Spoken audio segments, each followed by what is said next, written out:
عالم اسلام میں رمضان المبارک کا آغاز ہوا ہے، ادھر مراکش کی حکومت کی طرف سے اپنے شہریوں کو یاد دلایا گیا ہے، باور کروایا گیا ہے کہ عید الاضحیٰ پر کوئی بھی شہری انفرادی طور پر کسی جانور کو قربان نہیں کرے گا۔ اور پھر ملاحظہ کیجئے کہ مراکش کے کچھ علماء کی طرف سے اس پر فتوے بھی حق میں دے دیے گئے کہ حکمرانوں کی طرف سے جو کوئی فیصلہ کر دیا گیا ہر شہری اس کا پابند ہے۔ چلتے ہیں اس معاملے کی کچھ تفصیل کی طرف۔ مراکش میں وزیر اوقاف احمد التوفیق نے رواں سال عید الاضحیٰ کے موقع پر جانوروں کی قربانی سرکاری طور پر منسوخ کرنے کا اعلان پہلے ہی کیا تھا۔ ملک میں بہت سے لوگوں نے اس اعلان کا خیر مقدم کیا، بالخصوص جبکہ اس فیصلے سے ایک طبقہ قربانی کے جانوروں کی قیمتوں میں ہوش ربا اضافے کے اثر سے محفوظ رہے گا، کیونکہ گزشتہ سیزن میں قیمتیں آسمان کو چھو رہی تھیں۔ قربانی کی استطاعت رکھنے والے طبقے میں اس حوالے سے بعض سوالات اٹھائے جا رہے ہیں، بالخصوص اس حکم کی مخالفت کی قانونی حیثیت پر۔ یاد رہے کہ ملک کے فرمانروا شاہ محمد السادس پہلے ہی اعلان کر چکے ہیں کہ وہ عوام کی طرف سے قربانی کریں گے۔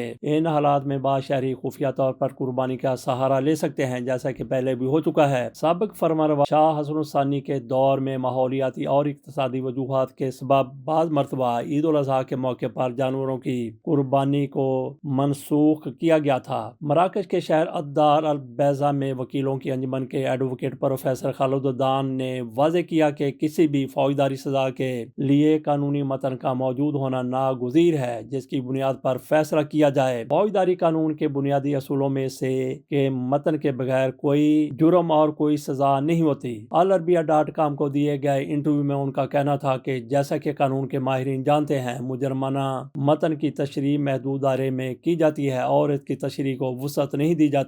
پروفیسر خالد نے یہ نتیجہ اخذ کیا کہ شاہی فرمان ایک عمومی سمت کو واضح کرنے کے لیے آیا ہے جو ملک کی عوامی پالیسیوں کے تعین میں مدد فراہم کرتا ہے۔ اسے ایک طرح سے رہنمائی، مشورہ یا ہدایت سمجھا جا سکتا ہے، جس کا مقصد ملک کو کسی بھی پریشانی سے بچانا اور دشواریوں کو کم کرنا ہے۔ دوسری جانب مقامی علمی کونسل کے سربراہ لہسن سکنفل نے العربیہ.com نیٹ سے گفتگو کرتے ہوئے واضح کیا کہ حکمرانوں کی اطاعت فرض ہے۔ ان کے مطابق شاہ محمد السادس کے فیصلے کی شرعی بنیاد ہے، جس کا مقصد تکلیف کو کم کرنا اور نقصان کو دور کرنا ہے۔ لہسن سکنفل نے واضح کیا کہ تکلیف کو دور کرنا اس بات سے مربوط ہے کہ زیادہ تر عوام انتہائی مہنگی قیمتوں کے سبب قربانی کے جانور نہیں خرید سکتے۔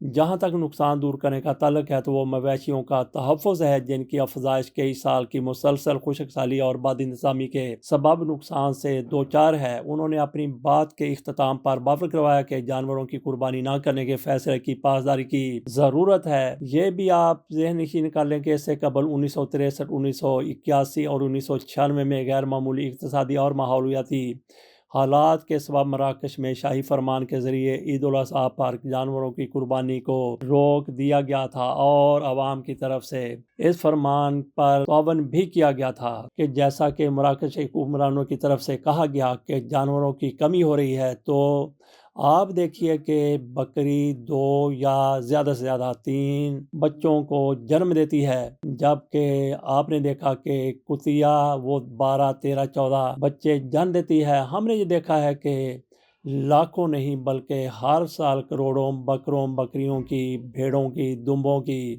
قربانی دی جاتی ہے۔ اس کے باوجود بھی وہ وافر مقدار میں پائے جاتے ہیں، وافر تعداد میں موجود ہوتے ہیں، لیکن کتیا جو 12 بچے ایک ٹائم میں جنم دیتی ہے، آپ نے دیکھا کہ دنیا میں کتوں کا وجود نہایت ہی کم ہے۔ بکروں کی ہم نے مثال دی، بھیڑوں کی مثال دی، بکریوں کی مثال دی، جانوروں کی مثال دی۔ اس کو کہتے ہیں لاکھوں کروڑوں ہر سال قربان ہونے کے بعد، اور پھر ان کا گوشت بھی پورا سال بکتا ہے، تو یہ پورے سال کے دوران بھی جانور ذبح ہوتے رہتے ہیں۔ اسی کو کہتے ہیں اللہ تعالیٰ کی طرف سے ان جانوروں میں برکت کہ آپ نے جتنا بھی ان کو ذبح کر دیا، ان کی تعداد میں کمی نہیں بلکہ اگلے سال مزید اضافہ ہو جاتا ہے۔ بہرحال مراکش کی حکومت کی طرف سے ایسا فیصلہ کیا گیا ہے اور وہاں سے ایک بھی اختلافی آواز نہیں اٹھی، نہ کسی عالم کی طرف سے، نہ کسی مفتی کی طرف سے، اور نہ ہی کسی دیگر طبقے کی طرف سے۔ اس کے ساتھ اجازت دیجیے، اللہ حافظ۔